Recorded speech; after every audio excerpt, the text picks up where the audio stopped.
Bom, gente, então vamos à explicação da atividade da semana 3. Nós continuamos com os textos jornalísticos, agora não é mais anúncio, né? Nós vimos 2 anúncios, propagandas, né? Agora nós vamos para reportagem, notícia, né? Aqui nós temos uma notícia nesse primeiro exercício aqui, que tá aí na tela, e depois nós temos uma reportagem, que é o que vocês realmente vão fazer exercício. Mas é importante a gente analisar essa notícia aqui primeiro, apesar de não ter perguntas sobre ela, para a gente ver um pouco sobre a estrutura de uma notícia num jornal em inglês. Então, aqui nós temos uma capa, né?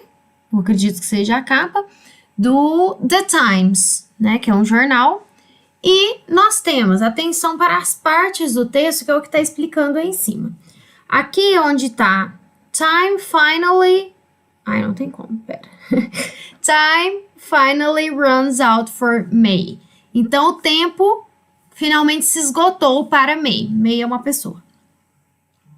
Esse escrito grandão, né, além do título, do nome do jornal que tá aqui, que é grande, esse título aqui de baixo que nós temos é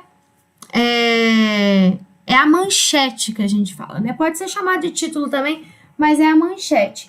É aquilo que quer chamar a atenção da pessoa que está lendo o jornal. Se ele vem grande, às vezes vem de uma maneira meio apelativa, aquelas frases que chamam a atenção, né? E embaixo, logo embaixo da manchete, escrito pequenininho, não dá nem para ler direito.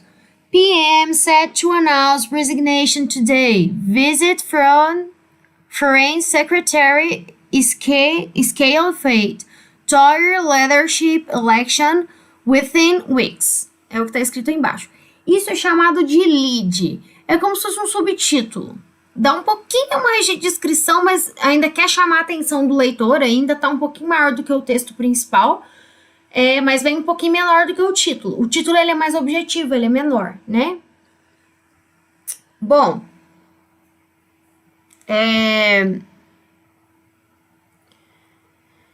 seguindo com a atividade, nós temos aqui na segunda página uma reportagem do The Washington Post, certo? Como a gente pode perceber se a gente olha lá em cima, é uma reportagem que foi publicada online, porque a gente tem aqui sign in, que é tipo se inscreva, né? Faça seu cadastro. Depois a gente tem try one month for $1. Então, é o site, né, de notícias lá. Então, o título dessa reportagem é Cocoa's Child Labyrinths. Então, nós temos várias coisas aí.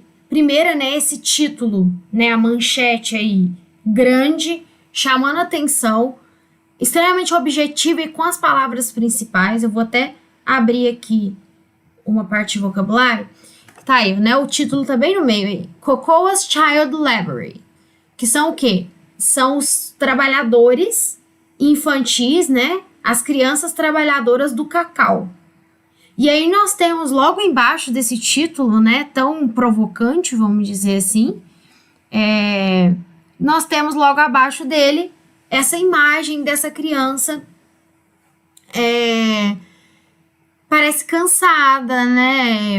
Parece judiada, não é o que a gente espera ver de uma criança.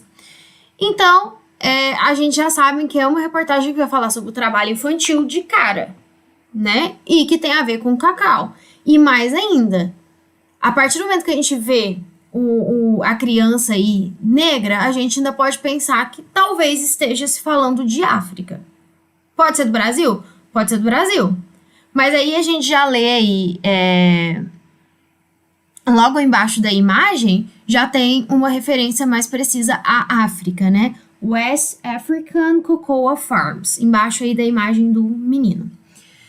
O lead, né, que é o subtítulo que tá lá em cima, diz Mars, Nestlé and Hershey pledged nearly 2 decades ago to stop using cocoa harvested by children.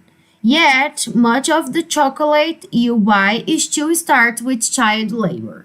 Então, Mars, Nestlé e Hershey, Hershey's, né? São marcas que vendem chocolate. Mars, eu acho que não tem no Brasil, mas enfim, é uma marca de chocolate.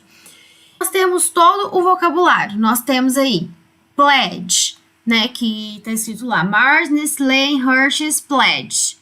Então, eles prometeram, se comprometeram, nearly, mais ou menos, né, ao redor de 2 décadas atrás, 2 decades ago, atrás,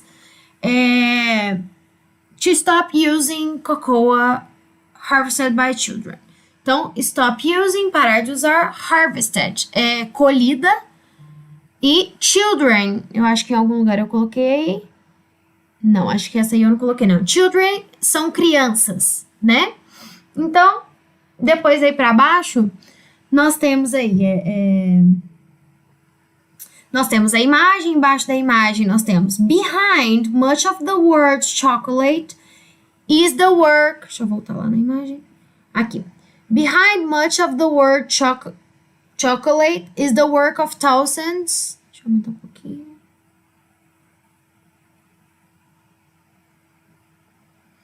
behind much of the word chocolate is the work of thousands of impoverished children on West African cocoa farms. Então, por trás, né, behind, por trás da maioria do word chocolate do mundo todo, is the work, está o trabalho de milhares of impoverished children, que está aqui no vocabulário, né, ó, on West African cocoa farms. Então, cocoa farms são fazendas de cacau, e West African do oeste africano. Vocês vão encontrar 2 termos aqui, importante. Cocoa, que eu coloquei lá em cima, cacau, e cacau bean. Também aparece no texto, também significa cacau. Tá? Então, grow aí, crescer, também aparece aqui no texto. Countries são países. Words, cocoa, né, o cacau do mundo. Sold, vendido. Worst forms, as piores formas. Slavery, escravização. Então, nós temos lá também, né, lá embaixo, falando que essas fazendas, elas fornecem cacau para grandes empresas, né, para empresas gigantes aí no mercado do chocolate do mundo. E por trás disso está o trabalho infantil, o tráfico humano, né, human trafficking and slavery, que é a escravização, que a gente sabe que muito do trabalho infantil é uma espécie mesmo de escravização. Isso que eu acabei de falar está nesta parte aqui.